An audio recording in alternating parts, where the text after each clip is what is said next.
I heard my nan's voice saying that everything's going to be okay or all right. And I was like, why am I hearing my nan? My nan has passed over. She passed when I was, you know, 15 and I was 37 or something like that at the time. And next thing I know, I wasn't physically there. So I explained, it was like I talk to my students, I teach a lot of this now. I talk to tell my students there's like different dimensions of time and space. And what had happened was I felt very warm, there was a white light, and I felt cradled in that white light. I had no pain whatsoever, no pain. And I remember feeling that my nan was by my side and I was in a safe place. I felt very, very safe. I'm here today with Anne Bayford, who has had some remarkable experiences in her life, and she is here to share them with us. Welcome, Anne. I'm so glad that you had, or that we have the opportunity to speak today. Thank you for being my guest. You are so welcome. I'm so excited to be here. You have such a lovely energy. So thank you for inviting me. Oh, well, thank you.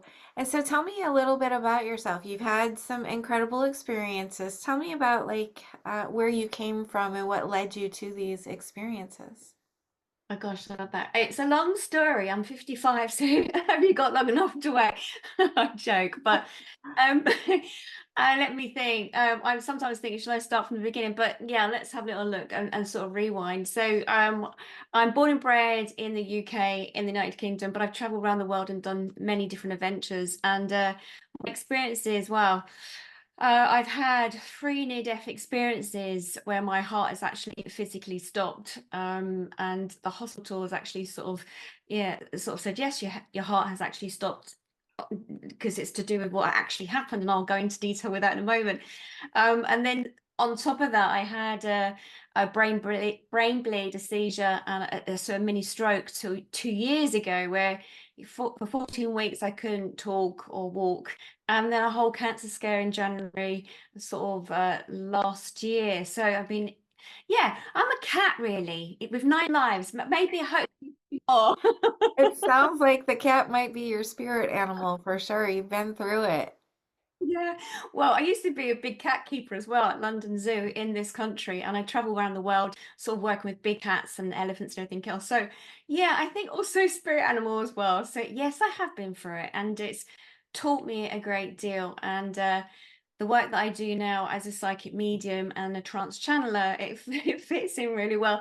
I sort of see it as it was really bit like a school sort of to teach me and to bring me on track to the work that I was meant to do. And I think sometimes when we have life experiences, we're so fearful and we try to run away from something, then really should be really that opportunity to look inside or in depth at ourselves and our journey.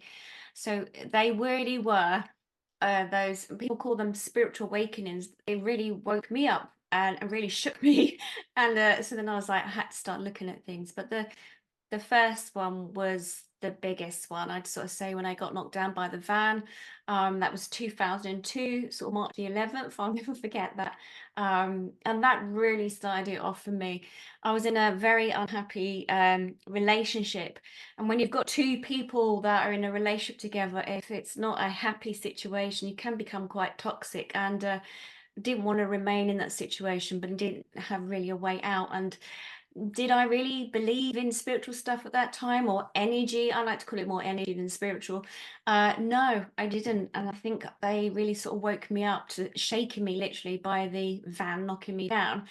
So in the early days as a child, I could see things. And, now when as I work with clients and the adults who have children that say, well, they've got imaginary friends.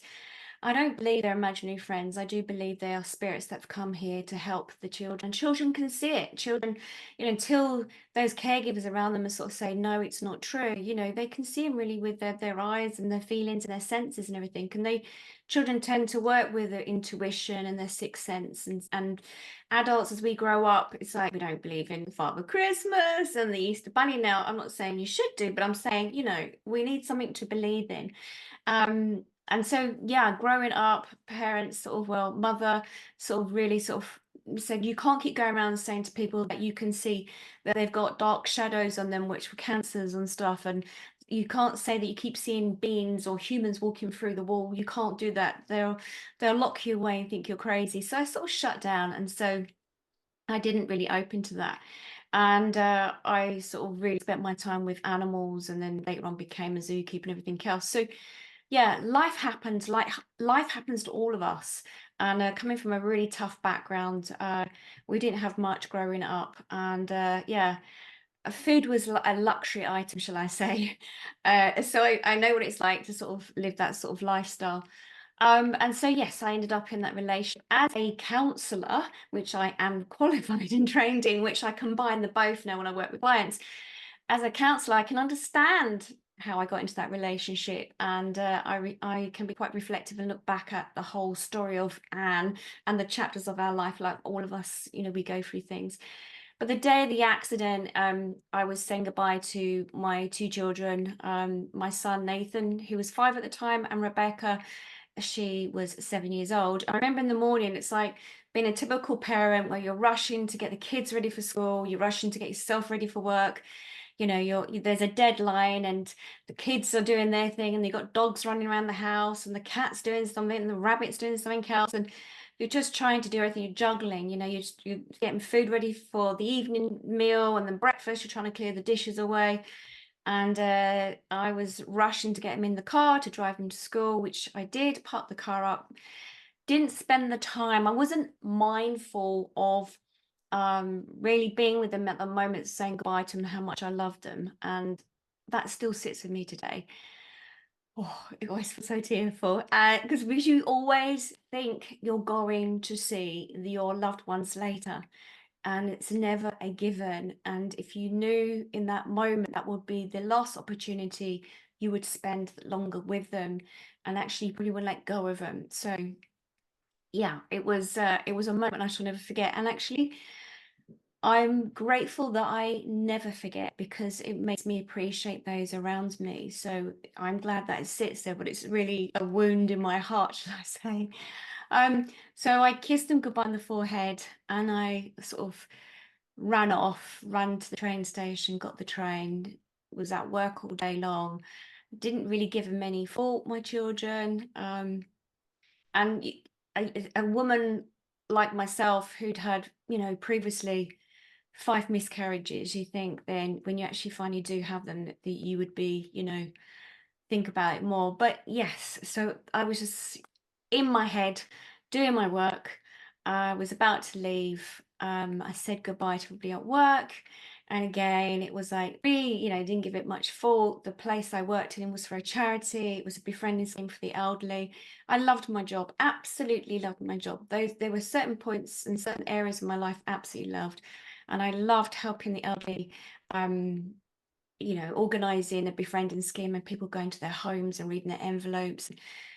It was a really lovely place to work. And yeah, so I remember that day I left the office, and I remember I had to post a letter for a client, and I knew it was very important. And I left the office, and again, it was in my head, how we always juggling, and I was juggling in my head, thinking, okay, now what are we having for dinner tonight? I'm going to get the train. I want to buy a newspaper so I can read that on the train. I've got to post a letter, and it was all going over my head. And I've got to get to the school to pick the children up. I can't be late. And then I got to the road and the crossroads, and I remember the traffic lights. There's a few of us, I think there's about 5 of us now. I can't remember if I pressed the button or someone else pressed the button, and we all walked to the middle part of the road. There was a crossroads. The green man had come up, pedestrian sign saying, and the bleeping, so you could cross the road. Out of habit, I was turning backwards and forwards to check both ways of the road. And I don't remember what happened to those individuals around me, but out of the five of us, or they were 5, all I know is I heard a sentence which was crazy. I heard my nan's voice saying that everything's going to be okay or all right. And I was like, why am I hearing my nan? My nan has passed over. She passed when I was, 15, and I was 37 or something like that at the time. And next thing I know, I wasn't physically there. So I explained, 'cause it was like I talk to my students. I teach a lot of this now. I talk to tell my students there's like different dimensions of time and space. And I what had happened was I felt very warm. There was a white light, and I felt cradled in that white light. I had no pain whatsoever, no pain. And I remember feeling that my nan was by my side, and I was in a safe place. I felt very, very safe. And I remember felt as if I was like taking in the environment around me. And I remember that I felt that there were lots of information that was stored about me, and others about everybody. And now, at the time, I didn't know it's called the Akashic Records. I know that to be the true now, but at the time, it was like I heard the Hall of Souls.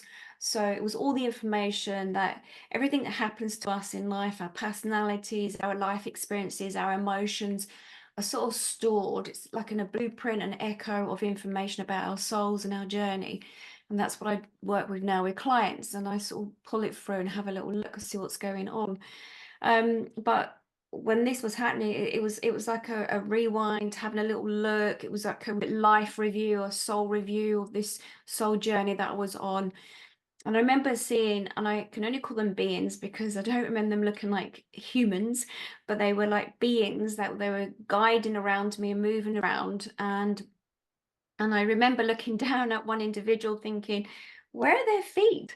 I couldn't see their feet. They were gliding around, and there was all different shapes and sizes. And I remember it was like a book that opened up in front of me, and it was like the pages were turning. It was a bit like something like Harry Potter, where there's images of information. And then someone extracted a scroll out of some shelving and rolled the scroll out in front of me. And I remember it felt waxy, but I knew it wasn't paper. There was something that there were sort of different layers of timelines on this scrolled information that was my information. So I was there. But at the same time, my physical form was I'd been hit by a van that was driving, I think, about 40 miles per hour. And that's what the police had told me later on. It had driven through a red light to say that it had to stop. The driver was on their mobile phone. This is some of the witnesses said. And as they hit me on my side of my body. So before the van hit me, what was going over my mind was all the things about shopping and food and dinner and the picking the children up. But also I was thinking, okay, should I post the letter first, which would have taken me straight across the pedestrian crossing, or should I go get my newspaper, which meant I turned a slight an angle? And that actually saved my life, because I heard that, to go get the newspaper first, which didn't really make sense. I was still in my mind. That saved my life to a degree. The police said to me if I had walked straight across, the van would have gone straight through my body, and probably I would have gone through the windscreen of the van, and I wouldn't have been hit tail to tail. Because I changed slight angle, the van bashed into the side of my left-hand side of my body, and then I just went flying, and I think it was about 10 feet. I'm not sure now, that I fell onto the ground. Um, I didn't feel any of that. I didn't feel any impact, nothing at all. And so my physical form was laying in the road. Now, I didn't feel any of that impact. I didn't feel my body being there. But all I know is there was part of me that could see something on the ground, and I didn't know it was me in the road. And then there was also part of me sitting in this lorry in the cab area, where I could hear the lorry driver, shouting. I'd put him out. This silly woman had walked out in front of a car. This is what he'd said on the radio to his boss, and he's going to be caught up in traffic. I could hear him. So there was part of me that was there. And then there was also part of me there was like a large crowd that had built up around me. They were looking at my body. I recognized Uncle Peter. That was my ex-partner's uncle. He looked really shocked in the face. I saw him, and I could hear people screaming and wanting to come out with a towel, roll up towel to put under my head, and so someone said no. I didn't know it was me. I didn't feel anything. I wasn't there. I had this real out of body experience. Then the paramedic arrived. the ambulance was coming, and I could see someone had told my partner he was walking, pounding his feet down the road with his mother. He worked locally. And the only time I realized that this is connected to me was when he placed his hand on my head, and then automatically I was picking up on his faults, like telepathically hearing his faults. And he was saying, how am I going to cope looking after Rebecca and Nathan? And then I was like, oh. And they then pulled him away. And then the paramedic and the ambulance, they actually started cutting my clothes away. And I remember I was like laying on a trolley or something. And then they, again, I could see what they were doing, cutting the clothes off. I could hear bits of the information as well. And it's only when I trained to be a soul doula, soul midwife, I found out that actually the hearing is the last thing that you have, the senses that leave your body when you pass. And it made sense. So so cut off my clothes, and I couldn't physically feel any of this at all.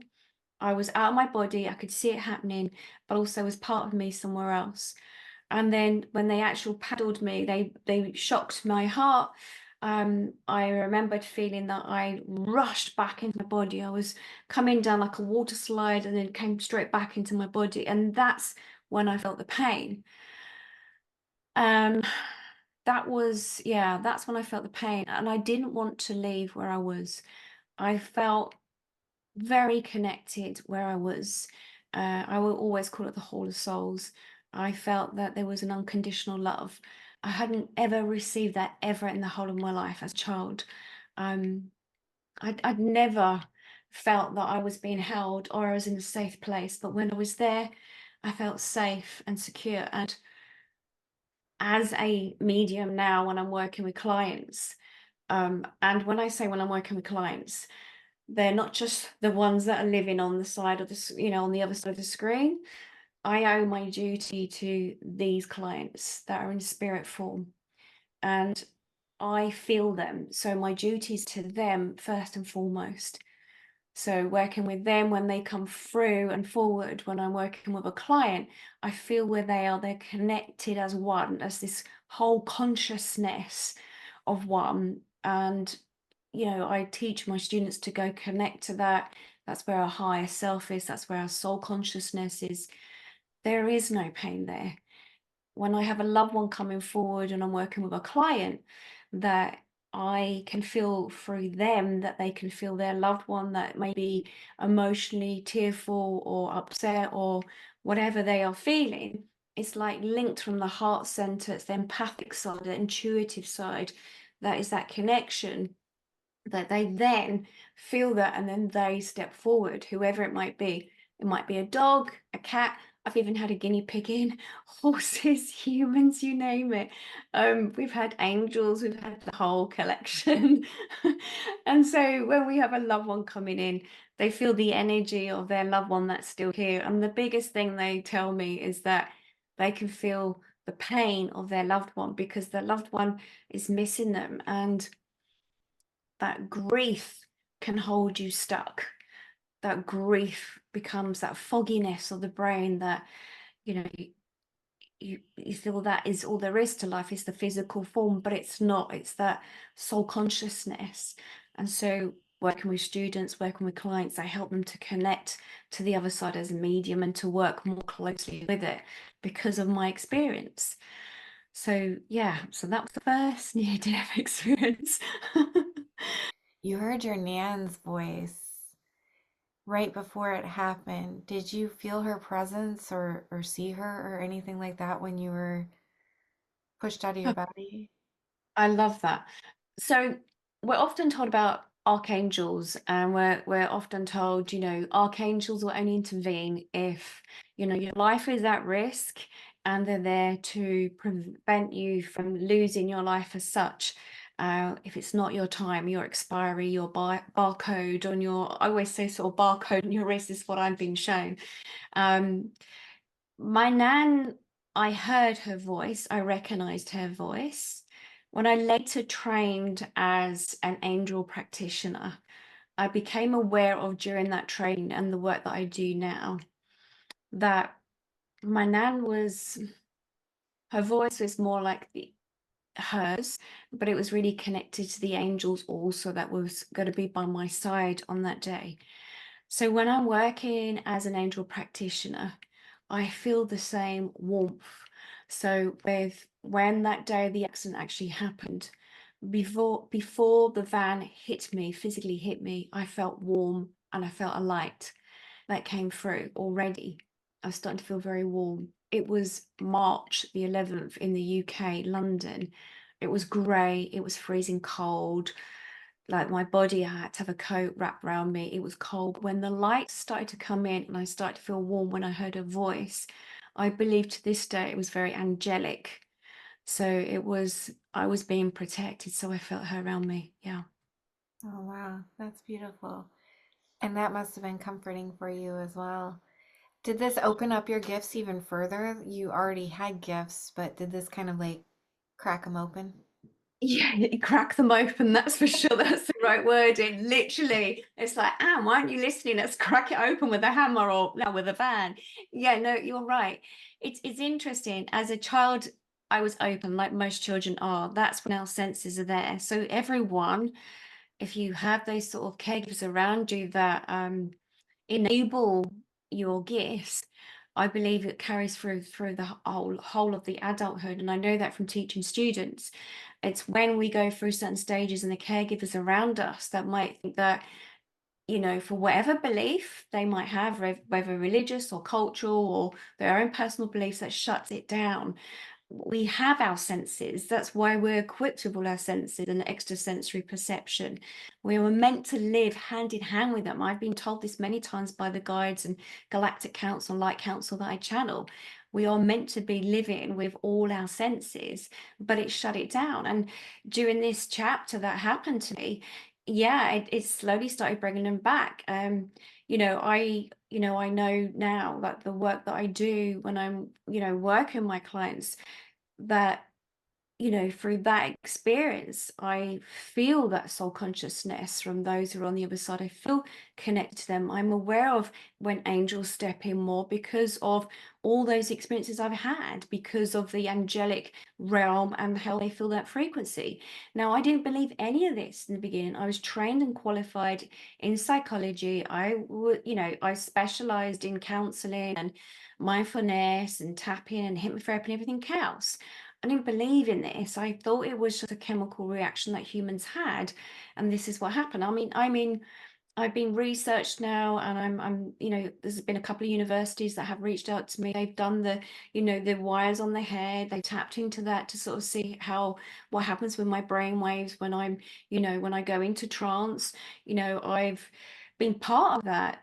Some of my information of my experiences also in a lot of educational literature now that's going out to doctors in the UK because they reached out to me, from being a counselor and then now doing this work. And we've looked at that. I mean, literally a couple of weeks ago, I saw a specialist who's he does areology and kinesiology, and looked at my iris and sort of said to me recently, "What are you doing?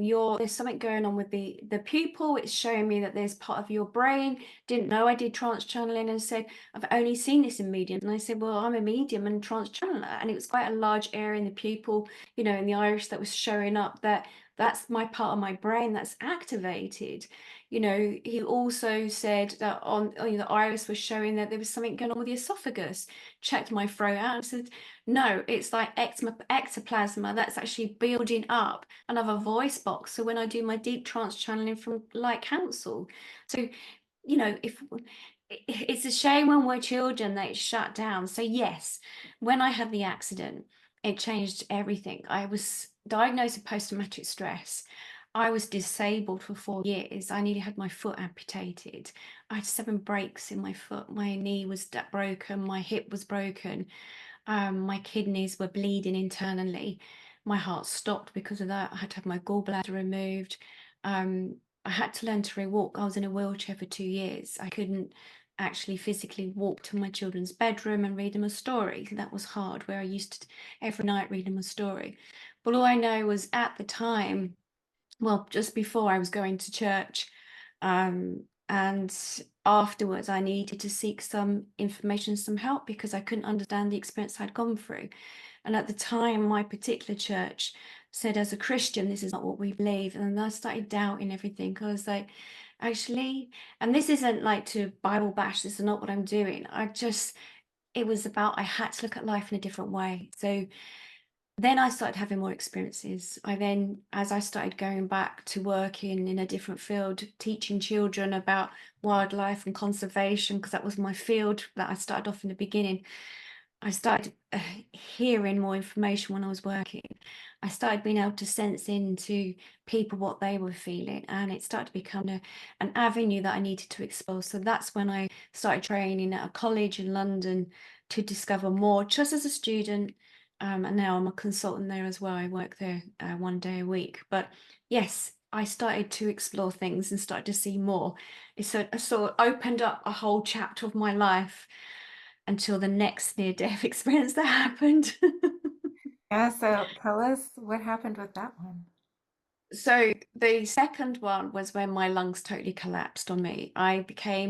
Um, I was diagnosed with a long life condition with my lungs, and the specialists thought that you must have been smoking 100 cigarettes a day or even more, and I hadn't. And then they did all the scans and the X-rays, and my lungs were, and they still are now, but it's okay. I'm okay. I'm physically okay because I've worked with it, but they could see there was a lot of damage to my lungs. And so it started making me explore other avenues. Why is that? Why is it that my lungs were so badly damaged? And that led me down a whole different pathway of looking at past life experiences. And that's when I went out to America to train with Dr. Brian Wise, who wrote Many Lives, Many Masters. I trained out there with him to become a past life practitioner, because when he came to London, he brought me on stage and he regressed me through hypnotherapy. And then I realized I'd had a previous lifetime, and that was where I'd had the damage. Now, the second near-death experience was when my lungs totally collapsed. I had pneumonia and my lung collapsed. And that's when I was then introduced to Archangel Michael, which was a bit of a surprise. I didn't believe in such thing before. So yeah, I turned up right by my feet. My daughter was in the house downstairs. I couldn't breathe, I was upstairs. And I'm asthmatic as well. And when I was breathing in, I felt as if my chest was getting tighter and tighter. Like it's like having a belt wrapped around your rib cage, and every time you breathe in, you can't breathe fully out. And I passed out. She got me to the chair, and I was sitting there on the sofa. I was really scared. She went downstairs to use the phone to get the ambulance. When she did that, there was a massive thump. Before that happened, I said, somebody help me, please. Somebody help me. I can't breathe. I don't know who I was calling out to, but I said somebody. And then there was a massive thump. And then I was scared. I turned to the right-hand side, and there was a 30-foot being right by my side that was leaning down, had his forehead resting on his hand, and he said, "How may I serve you?" And I couldn't believe it. And it was an angel, and I was told it was, his shoulders were down, the wings were folded back. "How may I serve you? How can I help you?" And my daughter came rushing up, and she said, "What was that bang? It felt as if the roof had collapsed." She couldn't see it. And then the ambulance had arrived a little bit longer, a little bit later on. And yeah, again, my lung had collapsed, my heart had stopped. And yeah, that was that experience. And again, my heart stopped on the third time in the hospital when I was having an operation. It was, I keep having to told, come back, Anne, you need to work, you need to serve. And the third time, I went to hospital to have a regular routine, a procedure done. I remember walking into the operating theatre, blue walls, laying down, ready to have gas and air to knock me out, not a problem at all. And then I got quite used to it by that time. Then during this experience, I remember it became a very white space, a white room, and the person that showed up They're like one of my guides now. I realize who they are. Was standing there and he had this white clothes on, and it was like as if he looked like a dentist, a bizarre haircut and glasses and a clipboard, and he was turning around to somebody and he's saying, I know, I'm telling her she's got to go back. You have got to go back. What are you doing? And I remember I felt like a kid, like I'd been scolded and telling me off again. And I went, oh no, not again. I was like somewhere else. And when I came back, the alarms were going off in theatre. The white walls had disappeared. Well, there wasn't walls there, but it was just whiteness. The blue walls were back. I was back in the operating theatre, and I had the anaesthetist looking at me and going, oh, you scared us. Where have you been? And the nurse was there. But it was just literally each time I came back, there were more and more skill sets that I developed, and then started to understand actually that I had to stop doing my everyday job, and now it was time for me to serve. So yeah, it was back with reality. And I want to touch on that one where it was like a doctor standing over you in your near-death experience telling you that you needed to go back. Do you think you're in like some sort of spiritual hospital on the other side or something like that? No, I mean it was funny. Yeah, he looked like a dentist doctor thing, but no, I think again I was sort of the Akashic records, but didn't see all the records. It was almost like, like when you pass through, that there's almost like someone has a list, like you're on a clipboard and they're like checking you through. And it's like, actually, yeah, you're supposed to be here, you're 5 minutes late, or yeah, you've turned up on time. You can walk through now. It's time to have your soul assessed. What do you want to do? What is it you've learned in this lifetime? Before you get to there. And so I sort of jumped a queue and I was told, hey, go to the back of the queue, but actually told this is not the right time. Now, that particular guide that I had come through then, now this guide works with me. So when I'm working with clients, that this guide comes in. So when I'm getting ready to work as a medium, it's a bit like when a doctor goes into the surgery in the waiting room, it walks through the waiting room and goes into their office. And when they go through the waiting room, they see all their patients waiting. When I'm working as a medium, which is nearly every day, when I'm working as a medium, I sit here, I do my meditation, I prepare myself to work. I ask my guides to come in, and my guides always sort of show a luxurious plush waiting area. It's very much like an expensive hotel lobby area, and individual spirits from loved ones are sitting in individual chairs. Now, that particular guide that sent me back is the guide that I work with now. So they sort of check them off on the list, right? Yeah, okay. So when I'm sitting here working from a meditation, I say I'm ready to work, and I see the image, there's individuals waiting. So when I see a client on the other side of the screen, there may be a couple of individuals in spirit form that want to walk through that lovely doorway, that the revolving door they come through.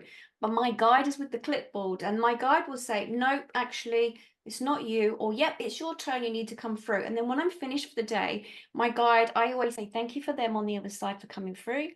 I'm very polite to them because they've come a long way and they've put themselves out. They've gone back into the human form. They're here with us. They want to have a conversation. They're still living. And so, my guide sort of says, no, okay, we're done for the day. And I say, thank you very much. So it's more like one of my guides, my team of guides are saying, no, you need to go back. Yeah. Okay, that makes a lot of sense. So you keep trying to go back to this other side. It's so beautiful. It's wonderful. You love it there, and you keep being told, not yet. It's your time. And they're pushing you back into this life. There's a reason for you. Do you feel like there's a purpose for you here? And is that what you're doing right now with your mediumship work, or what is that purpose? Yeah, I know it's my purpose. I mean, even recently I was channeled about building another platform. It's called Odyssey, the platform. And I have a number of practitioners that we all work together. And it's about channeling forward information to help individuals. So we have a lot of free content on that as well, where people are at the world, how it is at the moment, they might be going through some financial difficulties. So there's free resources there. We've got the YouTube channel for that as well. But I know my mission is we're so, I think what we tend to do on planet Earth is that when we're going through difficulties, yes, we sort of go out, we want to go outside ourselves. We want to detach from our everyday human life because we might find it difficult. And however that might be detaching ourselves, some people will use alcohol, drugs, some people will go into shopping and like they take their mind of it. Some people will be compulsive daters or whatever. And there'll be others that are constantly going off to seek out more spiritual information or join classes or do a lot of meditation. Now, I'm not saying that's incorrect, but what I've been told through doing my trance channeling is literally helping the humans understand to bring on board all their senses. So, like for instance, if the internet went out tomorrow or we couldn't talk to people on the phone, how are they going to direct themselves? How are they going to manage their lives? So, when connecting to Light Council, when I do that trance channeling now, I mean, that came about from the seizure I had 2 years ago when the brain bleed, I had a mini stroke. They took me out, they wiped me out constantly. Well, they just, that was it. For 14 weeks, I couldn't talk, couldn't walk, couldn't do anything. I had my children, they were saying to me, Mum, it's time now, we need to take you to the bathroom. I couldn't even pull my own pants down. And my adult children had to help me. And I didn't know when I was hungry. My brain had totally shut off. And I know during that time I was being rewired again because I could see that they wanted me then to start channeling Light Council and working with Galactic Council and working far and beyond. And this is what's been picked up recently on some of the scans that I've had done to my brain. They changed some bits and pieces. Now, each episode has changed me so that I then can go on to help others. But like a lot of the work that I do now, it's just not, I mean, it's very comforting to sit with somebody who has lost somebody like yourself, that I can bring them forward and give the evidence. But there's a lot of individuals that are questioning why they're here and what's their purpose. So when I sit with them, I go into the Akashic records, I ask for information, I work with them. Past lives might come up, but I won't say, oh, back in that previous time you were in Egypt. And I was just talking this last night about to this my students. I want to prove information. So what I will do is I'll have a flick through their past life. I'll have a conversation with them now and say, in this lifetime, this is what you do because it's connected to your past lifetime to do with that period of time. And I always say to them, I'm going to check back with you to see, is there a period of history that really comes up for you? Is there something that's connected to you? And does this make sense to you? I'm not going to tell someone they have to believe it. I want them to embody it and to really feel it. And if they don't, fair enough, I go back and I have a look again and we have a little look at it. But it's now I know my purpose through the light channel is to pass information forward about the soul journey that you're here on. It's about, yes, it's great to do meditation. Yes, it's great to connect to energy. It's great to learn and want to know what's further beyond us. But also, we have to be grounded in our physical form too. We have to learn to know how we use all that now. It's great to be the psychic, it's great to be the medium, but in our everyday lives, the idea of being psychic or medium or using our intuition or whatever is that it guides us in our everyday lives. It's like how we make our decisions. You know, I know as a counselor, I combine everything in the work that I do, but as a counselor, you see this in your clients that, you know, if they're going through grief or if they're going through anxiety or they're going through some sort of trauma, they close down. Of course you do. You go internally within you. I know I've been through it myself.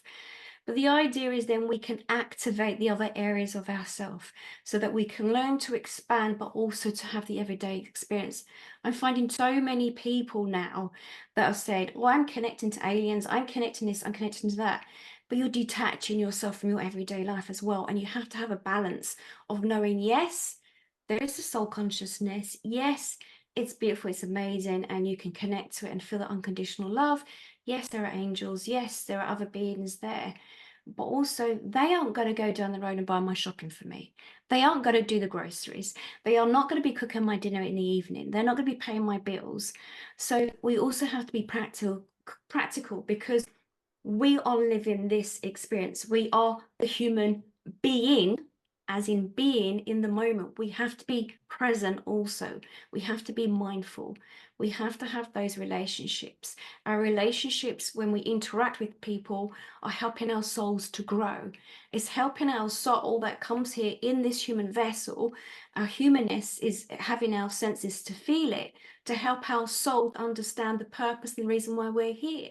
A lot of individuals that come to me have got issues that may have come from, not just from, as I look at as a therapist as well, not just from this lifetime, but there might be a repeating pattern that you've got with a family member, an issue with your soul pod, that actually looking back, you had an issue there with that member of family, and you're on a recycle mode. So do you want to now continue to do that, or do you want to work through it? And when the sessions I have through the soul auditing that I do for my website, is that we look at the individuals and we go, what's come up for you? What's going on? Let's look at it. What crossroads are you at? What is your journey? Why you had that soulmate? Why is that twin flame coming up for at this moment?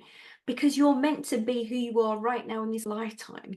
So it's great to go off to explore, and I totally believe in all that because it's the work that I do. But it's also to come back to have this human experience and to learn from your soul journey where you are right now as you are. I hope that answers that question. I went off into one. Yes, no, I loved it. And it leads me to, I think, an important question. If someone wanted to kind of try to heal their trauma, start on this healing journey and become connected with their true authentic self, their higher self, do you have any tips for how someone can start doing this that kind of work in general for everyone where they can do it at home? Oh God, I love this. This is what I've been teaching my students. I honestly, I do love it. When, in the beginning, I didn't really know what it meant by authentic self and aligning yourself, and even information about your chakras and everything else. And this is what I try to explain to my students, that if you look at yourself and the journey that you've gone on, you traveled in life, there are many chapters of for everyone they've gone through on their journey in life. And it's a bit like when you look through a photo album or you look at some photographs, you can look at the photograph and you feel the emotions of whatever a snapshot of your life, your history, whatever it is, and you're always embedding the emotions and the traumas of what you've experienced.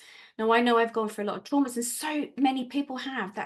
We're meant to go through that journey of really waking us up and realizing there is actually more to this. But sometimes we go too psychological, we go too in depth, we get embodied in it, and we get caught up, and we just keep staying there. We get stuck. And this is why now, like the way I work, I don't want to just be looking at the psychological part of that, what's going on for you and that individual, whatever they do at home, and they think back to the information. The idea is to explore it more. So I always start with, whether you're my client or my student or whoever, I always look at yourself and your journey, what's made you who you are. So you can start this at any point. From the moment you hear this, you look at yourself, what's your journey? So you go through that, you have a little look. That's okay. Don't hold on to it, because that's created who you are right now, which is great. But the idea is to move you on. So the idea now is to start to get to know yourself. Start really getting to know yourself, who you are, what you like, whether that is the color of clothes, the food you like, the music you like, whatever it is.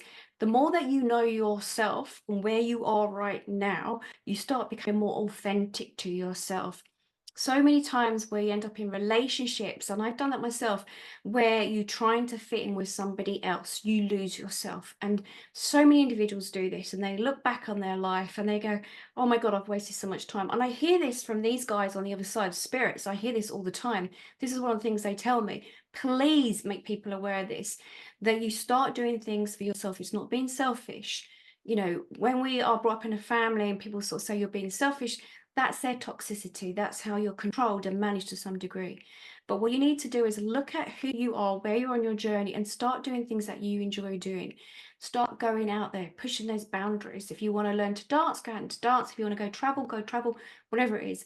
And I know I can hear people screaming already going, oh, it's okay for her to say that, but what if you haven't got the money? I get it. I had nothing, absolutely nothing.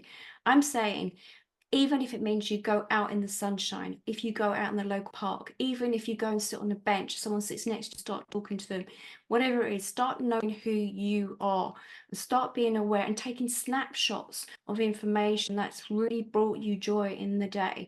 And I'm one of those that says about the gratitude list, because the day that I had the accident and I spent 4 years on the sofa, steadily starting to learn how to walk, I had depression so bad.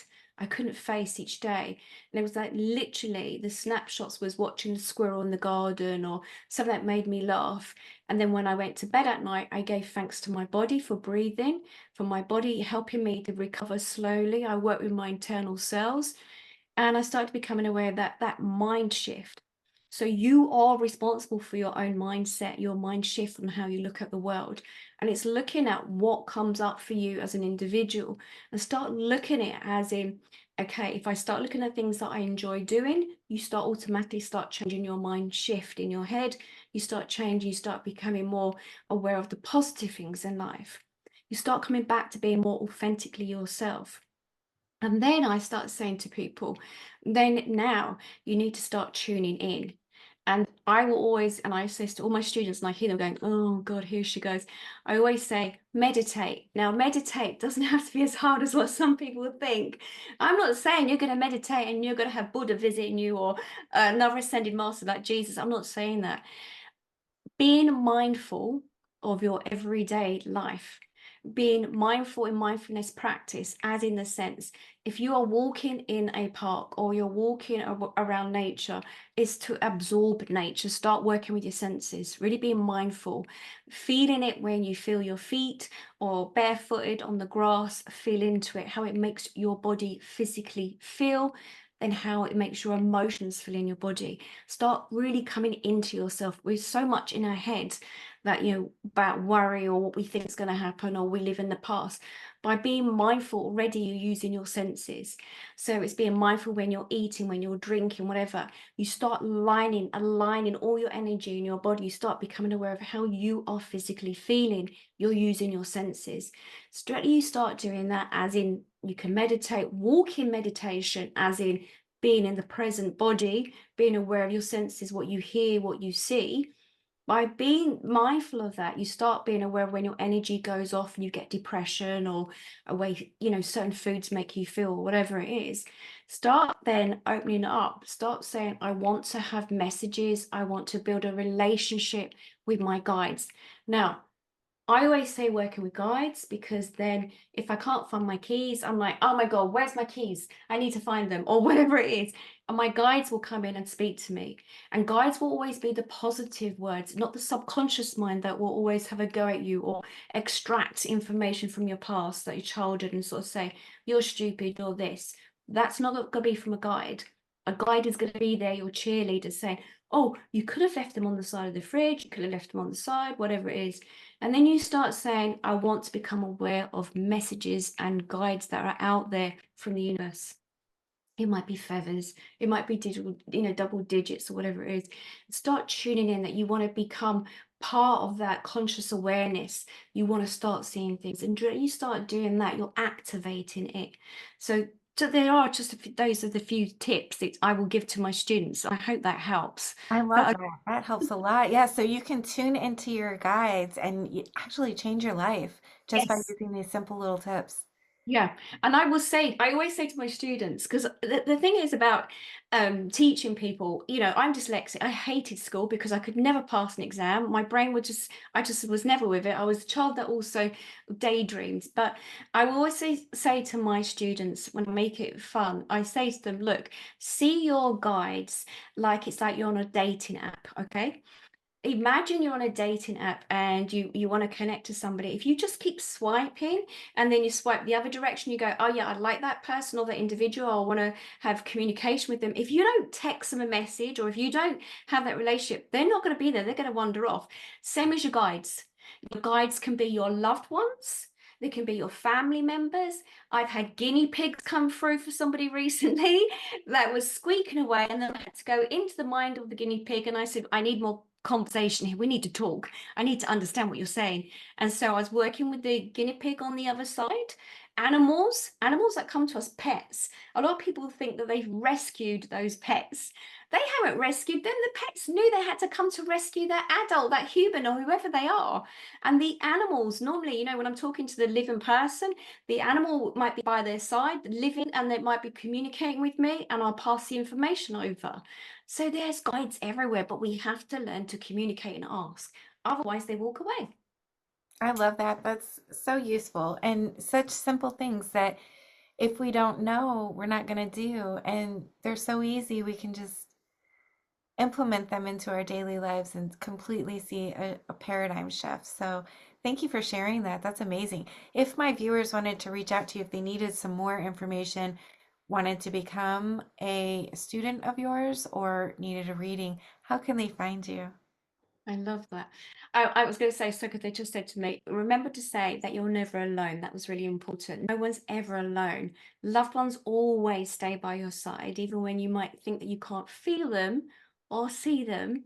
I think that's also a little message for you there. They're always by your side as your cheerleader. Okay. Right. So You can reach beautiful. Love. Okay, you can reach me on www.ambayford.com. That's where you can book sessions if you want to or become a student. I also have a YouTube channel, which is Anne Bayford as well, and Instagram. The other platform which I created recently, and one of the co-founders, is www.odysseytheplatform.com, where there is lots of free resources for individuals where you can book sessions or you can get free resources. And I also run a Monday group where people can feel like they're part of a community, because I think this is the biggest thing. When you think you're on your own and you're the only one, or as an empath you're starting to open up to the world, and that's what's happening now, and you become really anxious and you're worried what you're hearing and you think you're going crazy, to be part of a like-minded community, that really helps you to feel that you're not going crazy. You're actually, you did have that experience, you have felt that presence of somebody. So there are some of the ways that you can reach me. I love that too, that community, because I think a lot of times we're not taught about these spiritual experiences. So when we have one, it can be very shocking and confusing, and we don't know what's happening. For example, just for example, very quickly, my husband came to me and we had a shared death experience. I had no idea that's what it was until just a couple years ago, in fact. Even though I had heard of shared death experiences and things like, I didn't connect that that's what it was because I didn't really have the resources, and I just thought people told me it was a panic attack, and so that's what I thought it was. Yes. So many other experiences, out of body experiences, I didn't know it was happening there, and I think more and more people are having these experiences and Yeah. they don't know what's happening and they don't have a place to turn to. So it's remarkable that you've created this community for people to come and understand what's happening to them and to come to terms that something is very important is happening and that they're not crazy and that it's actually a beautiful gift. So thank you for doing that.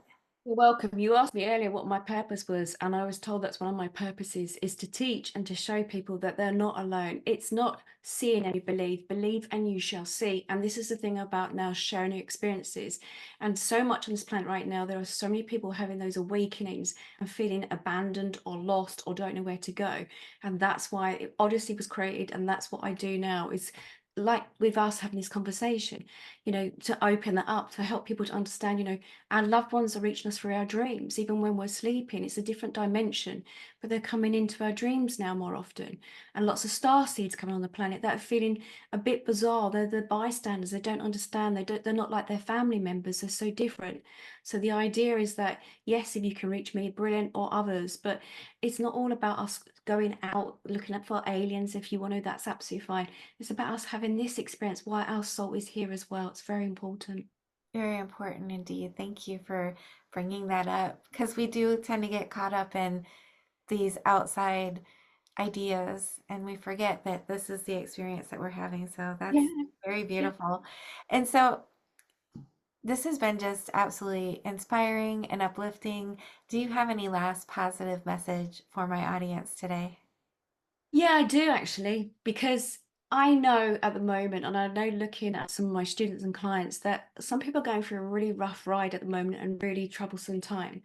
And I want you to be aware that when you're having that moment, it's okay. Stop beating yourselves up. It's okay. Sit with it.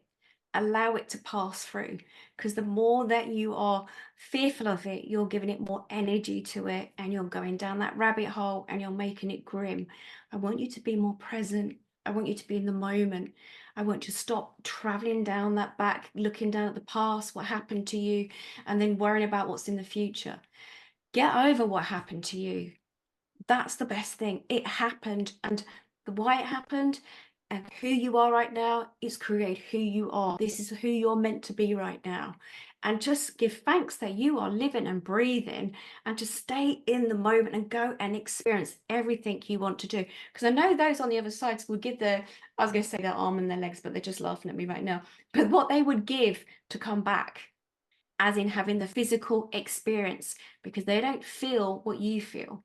You only have the physical experience when they're in your human vessel, but they're just watching here and saying, get on with life and you need to live. So be in the present. Oh, I love that. So many wonderful messages today from you. And Mhm. thank you so much for being my guest. This has been amazing for me. Oh, you're so welcome. Thank you for being here. I just want to tell you how much I appreciate you being here and supporting my channel. If you haven't already subscribed, please consider subscribing if you enjoy near-death experiences and other spiritually transformative stories. It helps the algorithm know that this information is useful and push it out to more people. And that's the goal, to get as many people to know that we are eternal spiritual beings and that we never die. Our bodies might die, but our essence will never die. And I want people to live with less fear. Let's all spread the word. Like, comment, subscribe, share, hit that little notification bell so you get all the notifications when my videos post. Thank you for all of your support. I'm sending love to you.